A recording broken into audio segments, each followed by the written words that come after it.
Final play, it looks like barring a penalty. Prescott over the middle of the turf gets smoked right away. This team is not serious about winning. The Dallas Cowboys are not serious about winning.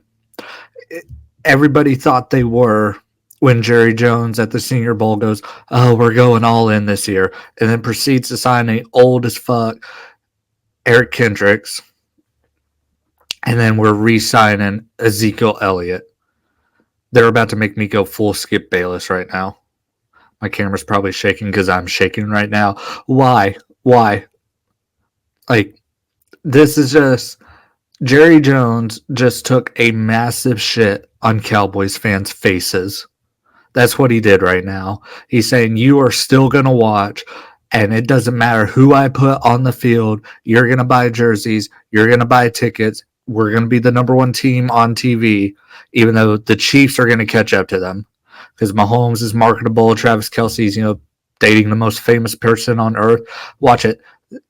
If the Cowboys keep putting out a shit product like this, basically give a big middle finger to their fans and say, hey, we're not serious about winning, that we're going to sign a freaking bum and make him our starting running back, and you're going to deal with it because fuck you. Like, you look at this whole offseason, you got a generational wide receiver, probably the most talented wide receiver in the league, in CeeDee Lamb. He can run as the X receiver. He can be in the slot. Hell, I bet you if you told CeeDee Lamb, hey, let's line you up at tight end, he'd probably be like, oh, cool, let's try it. You can line him up in the backfield and pitch it out to him like the 49ers do with Deebo Samuel. CeeDee Lamb's the most versatile wide receiver in the league, but they haven't got an extension. Meanwhile, Devontae Adams is signing an extension. Amon-Ra St. Brown signed an extension. Was it A.J. Brown? He signed an extension. Where the hell are the Eagles getting all this money, by the way? But watch it. Like, all they're doing is driving the market up for CeeDee Lamb. CeeDee Lamb's probably about to get almost $40 million a year because the market's going to demand it, especially when the dude had 135 catches, was all-time great last year. And we can't get him signed to a contract because Jerry Jones is like, oh, we're going all in this year. No one's getting an extension, basically. That's what Jerry Jones is saying. That's why we're taking our time with Dak Prescott. That's why we're taking our time with CeeDee Lamb. Micah Parsons, I'm getting close to being done with him because I'm tired of hearing him fucking talk.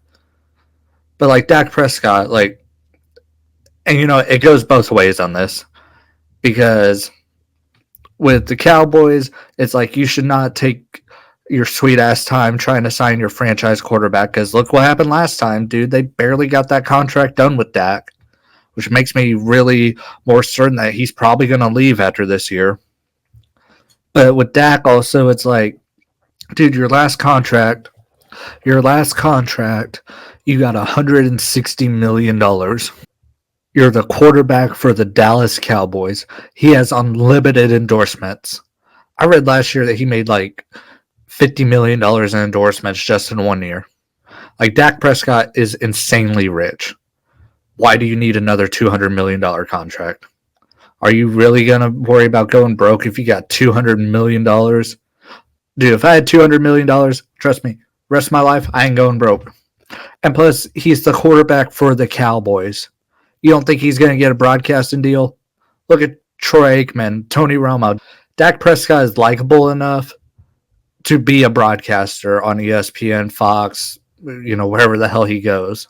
So it's like he's not going to struggle for work, dude. And with the money these broadcasters are making now, like Brady got, $375 million. Romo makes almost $20 million a year. Dak, take a fucking pay cut, dude. You don't need a big extension. This proves to me Dak Prescott's not serious about winning a Super Bowl either. Because if he was, he'd be like Tom Brady. Now, I know Tom Brady had the billionaire wife, but there's a reason why Tom Brady's he's smart, dude. There's a reason why he's the most winning player ever, because he knew that if I take a pay cut, the team can sign better players. But here's the thing. Even if Prescott took a pay cut and the Cowboys had more cap room, Jerry Jones would fuck it up.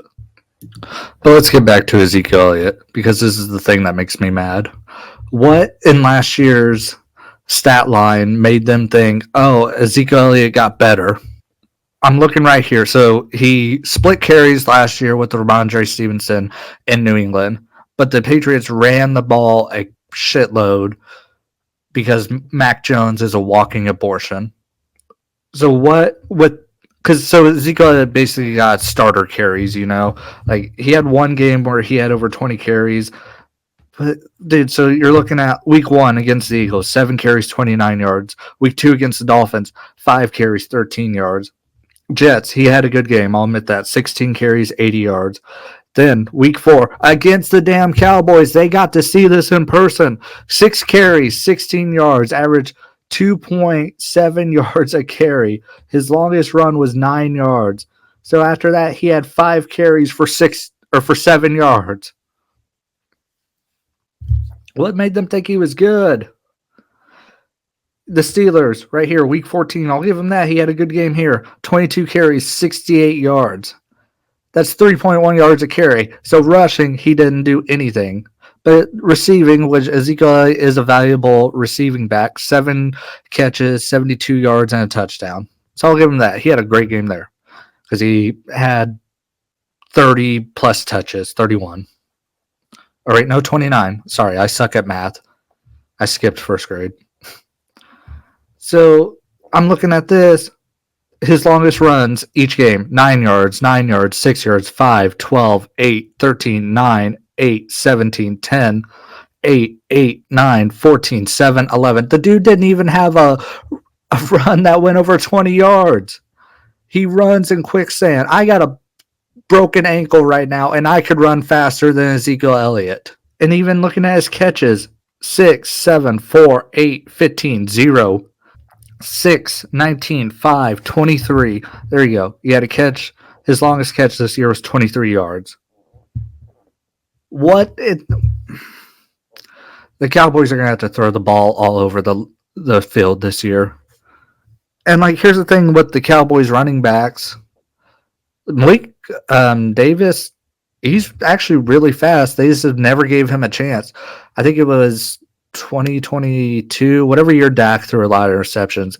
It was a Thursday night game with the Titans, and Malik Davis got a lot of carries because Tony Pollard was hurt and Ezekiel Elliott sucked. And Malik Davis did pretty dang good. He actually, I think, got more yards than Ezekiel Elliott that game. Deuce Vaughn hasn't really gotten a chance. Every time we saw him this year, he was playing in garbage time. So, he had 20 carries and didn't really do anything. But, yeah, he's also playing in garbage time, where they're not even calling plays really designed for him. And they didn't use his receiving ability at all this year. Enrico Dowdle, good receiving back, good running back. I don't get why not just roll with Dowdle. Because he isn't a sexy name, I guess. But Dowdle is better than Elliott. And we'll probably see that this year. And then Rico Dowdle will use it to sign with another team probably. Because he'll be like, oh, hey, I was the number 2 back and I outplayed the number 1 back. Pay me. And Dallas ain't going to do it.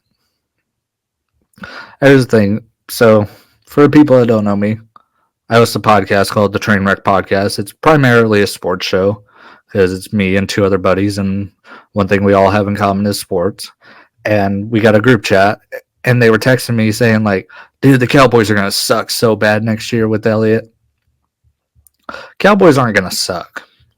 Cowboys are still probably going to make the playoffs.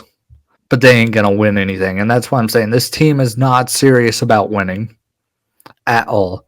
They will get bounced in the wild card again. You play the 49ers and Ezekiel, it's your starting running back. Well, let's see how that turned out. Final play looks like barring a penalty. Prescott over the middle of the turf gets smoked right away. And that. You played the Green Bay Packers this year without Ezekiel Elliott and got your shit pushed in. You're telling me Atlanta's not going to be better? Atlanta probably could beat Dallas in the playoffs. The Rams probably make the playoffs. They'll beat the Cowboys. The Lions are going to have a lot of pent-up frustration with the Cowboys because of that call last year with Dan Skipper or whatever his name is. So yeah, playoff time, Cowboys are going to be the laughing stock that they've been the last couple years.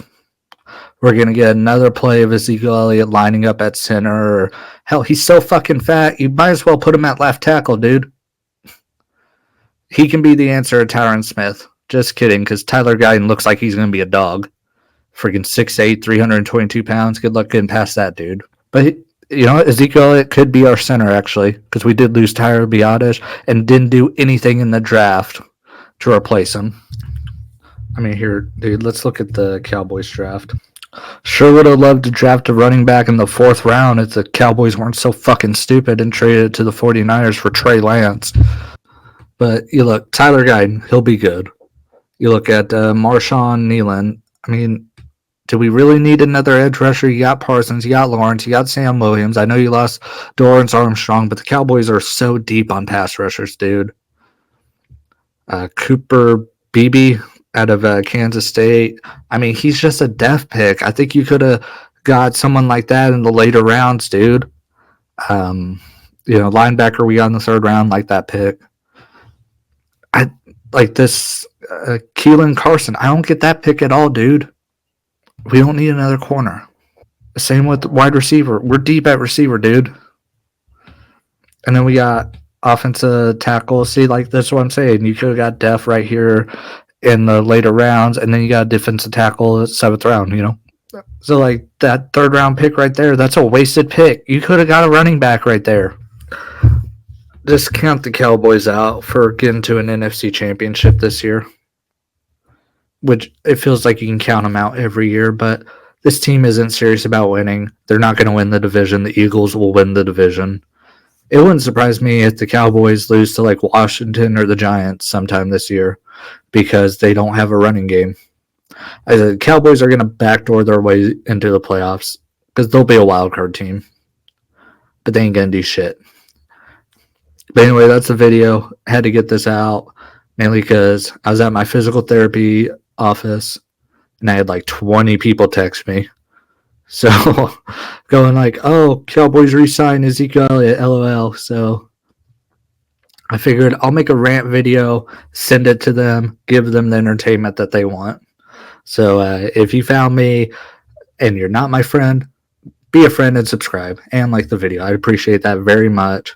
Trainwreck Podcast should have a new episode out this week. We're going to review the draft for the Cowboys and the Raiders, even though I just kind of went over it. But Drew and Zach, they'll go more in depth on the Raiders draft than I will. Check out the short I posted of their reaction to the Brock Bowers acquisition. It got some hate on it, but it was a funny video, dude. And I mean, Raiders fans are just, they're fun. They're fun to deal with. And also, if you like professional wrestling, WWE Backlash predictions will be out tomorrow on my channel, probably around 1 p.m. I'll film it tonight after Raw, and then it'll probably be published after I get off work tomorrow, and I get off at 12. So if you want to stay tuned for that, I'd appreciate it. Thank you guys very much if you made it to the end of this video, and I hope you have a great day.